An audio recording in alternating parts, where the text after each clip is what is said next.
चलो, जब छींक आती है फिर आप कैसे कॉपी करते हो?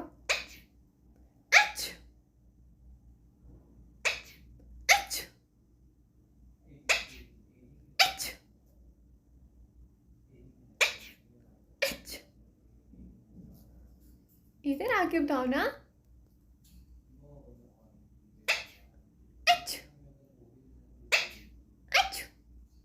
इतनी ज़्यादा छींकें आ रही हैं आज।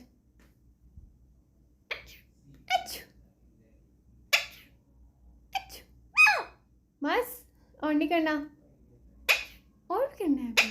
ओफ अल्लाह, चुप, बस चुप।